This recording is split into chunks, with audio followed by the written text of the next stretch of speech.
semana passada a gente estava falando sobre o palco. A coisa que eu falei com vocês foi o seguinte: o melhor ponto de partida, se tem um lugar onde vocês têm que focar mais atenção na hora de se estruturar bem, por onde você começaria a investir no som da sua igreja? Eu vou começar pelo palco. A começar assim, depois do fator humano, seja a pessoa cantando, a pessoa tocando, do elemento que assim, que não compete diretamente à nossa área de atuação, por exemplo, não é a responsabilidade do operador o teclado. Não é necessariamente a necessidade do operador da bateria. Eu não cuido da bateria, eu não limpo a bateria. Posso limpar também do ponto de vista de serviço, mas assim, eu quero dizer o seguinte: em algum momento tem a passagem de bastão. Uma coisa a dizer para vocês, como eu disse na semana passada, é importante que eu entenda o máximo possível de cada universo que acontece aqui em cima. Eu entendo de bateria, eu entendo o que compõe o contrabaixo, o violão, a guitarra, o teclado, da dinâmica de voz, do uso, do manejo do microfone por parte dos cantores. Isso é uma coisa. Outra coisa, assim, a responsabilidade direta em relação a isso. Então, da onde começaria nossa atuação? Onde é que você acha que começa? Do operador de áudio. Vamos lá para o teu universo, bateria. Da onde começa, até onde vai a tua atuação, até onde o operador? Beleza, o instrumento é seu. O instrumento é seu. E onde começa o operador?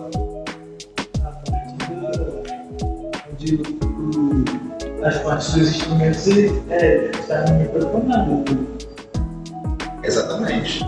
Onde começaria? Onde começa o áudio? O áudio, no contexto da bateria, ele começa no microfone. Lembra da nossa música áudio? Eu falei da diferença entre áudio e som. O que é áudio, o que é som. Entendeu? Quando você está tocando ali, o baterista está produzindo som. A partir do momento que esse som é captado pelos microfones, ali vira áudio, ali é onde eu entro. Por isso que o posicionamento dos microfones é responsabilidade minha. É responsabilidade minha como técnico. Eu nunca posso chegar para começar um culto, uma administração de uma coisa, e eu não deixar de conferir, porque às vezes de um dia para o outro, de uma semana para outra, essa posição pode começar a variar. E aí você sai de algo que é ideal para algo assim, totalmente fora daquilo que é o que foi estabelecido, daquilo que eu defini como padrão, como captação, como melhor ângulo, melhor posição, para explorar uma determinada sonoridade desse instrumento. Então eu começaria investindo aí, como responsável pela parte de áudio da igreja. Eu começaria investindo nos microfones, eu começaria investindo nos DIs, eu começaria investindo se tiver amplificadores ou caixa de retorno, é onde eu começaria. E falando em caixa de retorno, é o que eu queria falar com vocês hoje, sobre monitoração. É interessante, hoje a gente está com justamente os dois músicos da turma, e eu não preciso nem falar com vocês da importância que é para que o músico ele se ouça. E não é só se ouvir, é ouvir tudo que acontece. Se fosse só para você se ouvir, você não precisaria ter nada além de você, sua monitoração. Mas você não toca sozinho. Se eu colocar só bateria no fone do baterista, ele não sabe quem está cantando, ele não sabe qual arranjo, ele não sabe qual parte da música vai estar. O tempo inteiro. E não é isso que a gente precisa que aconteça. Então, assim, a monitoração ela é justamente para que o músico ele consiga ouvir tudo que está acontecendo. Se ouvir e ouvir tudo que está acontecendo. Existem formas de você fazer monitoração. Isso tudo vai depender da quantidade de recursos que você tem disponível, tá? Você consegue proporcionar monitoração. E, gente, monitoração, como o termo diz, né? Estou monitorando. Se você trabalha, por exemplo, já viu aquelas mesas de segurança que o cara tá ali, tem várias câmeras, o que ele fica fazendo ali? Monitorando, mas monitorando é o quê? Olhando, vigiando, tomando conta, prestando atenção. Então, toda vez que você pensar em monitoração, pensa nisso. Cara, preciso observar, preciso ver. Monitoração está muito ligada nesse conceito. Não só de ouvir, mas, cara, de algo que eu preciso dedicar atenção sobre aquilo, tá? Então, a monitoração para o músico, ela está muito associada a essa necessidade que ele tem de observar, de prestar atenção. Não é simplesmente algo aleatório que a gente vai colocar. E isso tem formas diferentes de você fazer, com mais recursos e com menos recursos, tá? Mas você consegue fazer, desde a forma mais simples, a como a gente vai ver na mesa, proporcionar uma qualidade maior na monitoração do músico, que é o que faz total diferença, beleza? Então, assim, a gente vai desde monitoração com caixas amplificadas, no caso dos músicos, tá? Você pode ter, o músico pode utilizar o próprio amplificador da guitarra dele, o próprio amplificador de contrabaixo, no caso, o próprio baterista. Eu tive um professor muito bom, se chama Fábio Barato, um grande baterista da parte de jazz. E ele sempre falava, quando falava com a gente, né, sobre contava as experiências que ele tinha tocando por aí, em festivais, por aí e tudo mais. Ele, na época, né, ainda era mais usava era a monitoração de chão. Ele falava, cara, eu já tenho toda a bateria ali. Eu não preciso pedir para botar bateria no meu fone. Eu já tenho toda a bateria ali. Por quê? Porque está só fora. Mas então não quer dizer que eu não posso botar bateria no meu fone. Calma aí, vamos lá. Você tem que entender o contexto de tudo. Vamos imaginar que você está tocando ali dentro. E quando você tocar de fone, você está com uma caixa dança do seu lado. Tá? Então você está tocando ali e aí você quer bumbo. Bumbo, uma peça grave, ele está mais longe, no chão, projetando o som dele para frente. Então, não vou falar nem da pisada, que varia de baterista para baterista, mas você quer um reforço ali. Aí você vai colocar bumbo na tua caixa. O que vai acontecer? Além do bumbo que você está pisando, existe um outro bumbo que está vindo pelo retorno. E isso tudo vai aonde? Diretamente nos microfones da bateria. Então você precisa estar atento com esse tipo de coisa. Até onde isso vai te compensar e até onde isso começa a estragar o teu próprio som, como músico. Às vezes, por exemplo, o cara ele está tocando, ele fala, mas eu estou sentindo falta de ar, né? Daquela pressão, daquela pressão, daquele corpo da bateria. Bota mais bumbo para mim. Cara, às vezes uma caixa dessa, ela não produz faixa de frequência de subgrave, que é onde está esse corpo que ele está sentindo falta. Não adianta eu meter grave aqui, a partir de uma frequência, 80, 100 Hz, entendeu? Ele não vai chegar aqui que ele está sentindo falta. Se chegar, não chega, porque isso aqui é o quê? Um alto-falante de quê? De teste, sei lá, no máximo 12. Isso aqui não faz subgrave. Não adianta, entendeu? E às vezes essa falta de compreensão, se o músico não entende, você como técnico precisa saber, o operador precisa saber. Porque do contrário, você vai tentar fazer o que ele está te pedindo, e você além de não conseguir, você vai criar outro problema. Porque essa caixa não faz. Não vai dar isso, não vai proporcionar isso. É por isso que em alguns shows você tem tipo um sub. Já viu? Um sub que fica atrás do baterista? Tu já viu em algum show? É exatamente para esse tipo de situação. Porque isso que eu perguntar, tipo, aqui o sub da gente, ele separado. O problema é que a gente fica, tipo assim, no caso eu, dentro da base, se eu estivesse sentindo, tocando daquele jeito que você falou, eu conseguiria mesmo assim escutar o bumbo no sub, né? Porque você tinha explicado aquele negócio que ele vai. Sim. Você conseguiria sim. Então, assim, tem várias formas de você conseguir fazer esse tipo. Então, os instrumentos, você tem as caixas, baterista ele já tem a própria bateria, né? Com o próprio retorno dele, tá? Além disso, o que você tem? Você tem as caixas de chão para te auxiliar nessa monitoração. E isso aqui é o que se mais utilizou durante anos. Apresentações, execuções ao vivo. E as pessoas estão muito vinculadas a esse tipo, a essa maneira de fazer. Tá? Por quê? Porque a vida inteira se relacionou com a sonoridade através de uma caixa acústica. Na verdade, assim, a gente enquanto ser humano, a gente pode falar assim, a gente se relaciona com o som a vida inteira.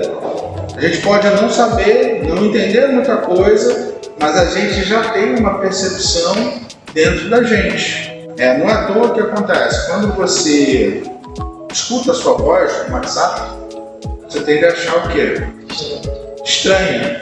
Porque quando você fala, você não escuta só a sua voz. Você escuta a reverberação da sua voz em toda a sua caixa craniana. Então, quando você escuta a sua voz gravada, você está escutando sem essa reverberação, então você não reconhece essa voz. Mas aquela é a forma como todo mundo te escuta, como todo mundo te ouve.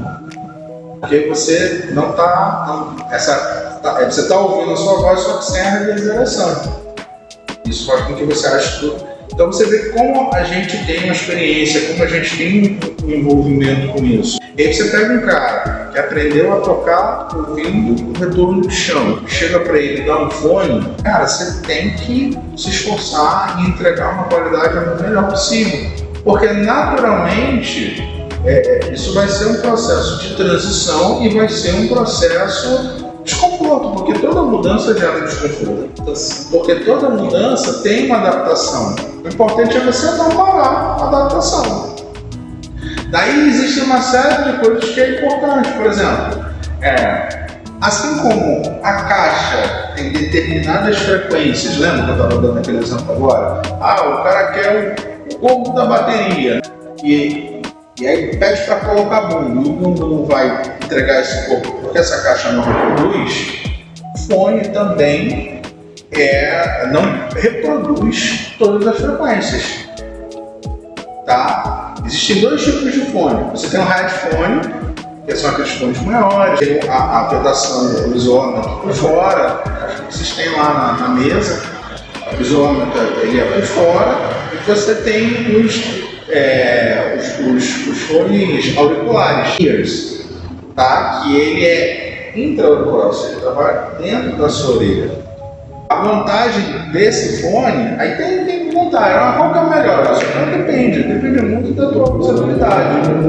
Tem uma banda, na verdade várias bandas, eu já vi isso, mas agora que me vem à mente, por exemplo, tinha não sei se era guitarrista ou baixista, do Linkin Park, uma banda de metal americana, que ele usava aqueles headphones grandões, entendeu? Para monitoração. Qual que é a desvantagem disso? Às vezes estética, trampolim que você vai colocar. Tem a questão da locomoção. Imagina que o ministro colocou aquele headphone gigantão aqui andando aqui com o microfone sem fio. Fica meio estranho, né? Fica meio desconfortável. Às vezes você tem uma proposta estética, um visual. Imagina uma ópera, né, com aquelas cantoras líricas, aqueles cabelos, vestidão, e ela com aquele headphone gigante. Não combina muito. Mas ele tem, assim, como você está com um alto-falante gigante na sua orelha, então assim, você tende a favorecer a reprodução de determinadas bandas de frequência, principalmente as mais graves. Então ali você vai estar melhor servindo nesse sentido. Os in-ears, os intra-auriculares, trabalham com qual é a desvantagem? Ele trabalha com um driver muito pequenininho. Então ele tende a ter um problema na hora da reprodução dos graves. José, então não tem grave? Claro que tem. Só que ele depende que o seu canal auditivo ele seja completamente selado. Então tem uma maneira, porque para vocês lá na aula, você colocar exatamente Isso aí. É assim que a gente vê que está assistindo a aula. E tem uma maneira de você colocar que faça a total vedação do teu canal auditivo. Porque se você não fizer isso da forma correta, se você não fizer isso do jeito correto, o que vai faltar para você? Vai faltar os graves, porque ele usa o teu canal auditivo para uma espécie de uma caixa acústica. Você vai ter perda de frequência, perda de resposta de frequência. Isso é ruim. Então, você coloca a maneira certa e ele precisa isolar o teu auditivo para conseguir fazer isso. Hoje os NIRs, no meio profissional, cara, é o que mais tem. E não necessariamente um tipo de monitoração, ele anula a outra, tá?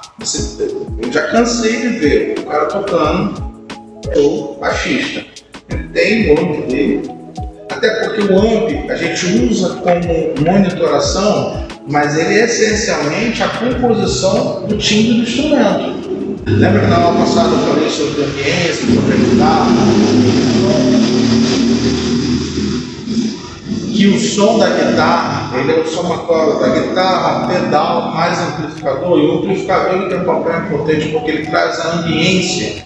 Coloca o microfone ali para captar esse amplificador. Ele junto com o amplificador vem uma ambiência. E isso faz toda a diferença na hora da sonoridade.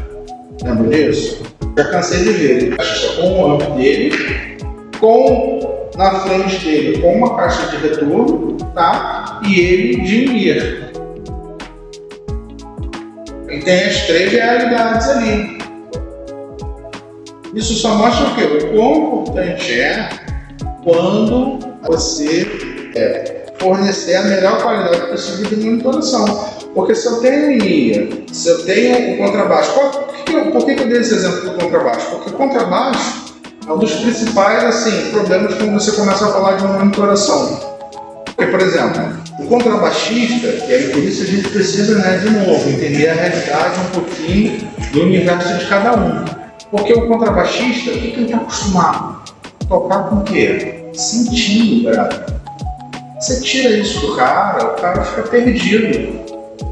Entendeu? Parece que ele escuta, ele escuta, mas tá faltando alguma coisa. E ele vai achar o quê? Que não tá bom. Ah, não tô me ouvindo. Não é ele não tá se ouvindo. Gente, 90% das pessoas que falam não estou me ouvindo, não é necessariamente não estar se ouvindo. Entende? Uma vez eu estava fazendo... Não tá confortável. Não está confortável. E às vezes, por exemplo, cara, cansei já de passar isso. Passando o Ministério de Louvor pela tocando, a pessoa está lá. Aumenta meu retorno do back. Aumentei. E aumentar, tá, gente? Deus está vendo. Esse negócio de só gerar o pulso ali, Deus está vendo. Isso é mentira, vai. E aí, ela aumenta meu retorno. Aumentei. Aumenta meu retorno. Aumentei mais um pouquinho. Aumenta meu retorno. Eu falei, cara, tem uma coisa errada. Não é possível. Porque quando você conhece o teu sistema, o teu equipamento, você sabe o que consegue entregar e não entrega. Você já conhece a realidade. Você já sabe mais ou menos o quanto de volume de palco você tem. Onde a pessoa está ouvindo ou não está ouvindo. Você já começa a ver a característica de cada voz e tudo isso. Então, eu falei assim, cara, eu estou fazendo uma coisa errada. Aí eu zerei o PA. Parei a passagem rapidinho, zerei o PA e pedi para ela cantar com as outras pessoas, com os outros backs ali. Eu falei, cara, canta pra mim. Ela cantou. Cara, lá de trás eu ouvi a voz dela. Estrelismo. A irmã se acha. Quer dizer, pode ser também, né? Mas assim, não, porque não estou me ouvindo é o que sai da boca dela. Mas o que ela quer, na verdade, é eu quero me ouvir mais. Entende? Eu não estou me ouvindo. Na literalidade, quando eu digo não estou me ouvindo, cara, não está ouvindo dela, não. A voz dela parou, sumiu do retorno. Não é que sumiu. Ela está até se ouvindo, mas ela quer se ouvir mais. Então a gente precisa entender esse fator humano aí no meio da história. Mas não estou me ouvindo, quero ouvir mais. No caso do baixista, uma outra vez fui passar um retorno com uma banda no estádio de louvor. Só que dessa vez, né, a mesa de som ficava assim, ó, do lado do palco. Delícia, maravilha, você fazer som do lado do palco. Só que não, né? Horrível, tua referência. Mas o fato da mesa, cara, quem fica de lado, assim, mesa de som do lado, normalmente é a mesa de monitoração. É a mesa que fica dedicada exclusivamente para fazer monitoração da banda. Aí é um lugar bom para ela, porque ali você consegue ouvir o som do palco. E eu estou passando o retorno do guitarrista, ele também cantava, e ele, pô cara, tá ruim, pô cara, não tá bom, pô cara, não tá legal. E eu falo, gente, mas tá dando para ouvir, o que acontece? Cara, questão de gosto. A hora que eu puxei o agudo, que a voz dele fez assim, aí ele parou. Entendeu? Porque ele já está acostumado com essa referência na voz dele, com muito agudo. Cheio de S. Entendeu? Pô, cara, não tá legal, não tá legal. E beleza, se eu tenho a possibilidade, se isso dentro de um contexto eu consigo entregar, eu quero entregar. Agora, o que isso não pode, eu começar a ter retorno, né, gerando no palco por conta desse agudo que está no microfone dele. Aí não dá, aí a gente tem que ir no equilíbrio, amigo. Ou eu faço o que você quer e estrago todo o resto, ou você tem que, entendeu? A gente tem que ver até onde eu consigo, de repente, abaixar, entendeu? De maneira que eu deixo um pouco de agudo para você e eu não atrapalho o resto, porque olha só, vai parar todo mundo de tocar, vai ficar só o seu microfone para agudo. A gente precisa mostrar isso para as pessoas. Esse trabalho com o músico é importante no seguinte sentido: não é só chegar aqui no alto da saber e falar não, e pronto, acabou. A gente está aqui, eu sempre gosto de colocar como serviço. A gente está aqui como servo, para servir a igreja e servir também os trabalhadores, servir também os músicos. Então isso é muito importante. A gente precisa de verdade entregar o melhor para ambos os mundos, né? Tanto quem está para cá como quem está para cá. E só que muitas das vezes a galera que está aqui, aquilo que eu falei do universo, conhecer o universo de cada um, seria importante que a galera daqui também entendesse o universo de lá. Mas muitas das vezes não acontece. Então a gente tem que fazer esse trabalho inverso. Já que Maomé não vai até a montanha, a montanha vai até Maomé. E aí a gente vai e ó, você não pode usar o microfone assim, ó, não dá para fazer desse jeito. Olha, tem essa limitação, esse trabalho de conscientização. Só que para eu fazer esse trabalho de conscientização, eu preciso saber o que eu estou fazendo. Senão a gente todos se movem pelo achismo e sem embasamento. Beleza? Então, primeiro, é o seu instrumento, amplificadores, retorno de chão, headphone e auricular.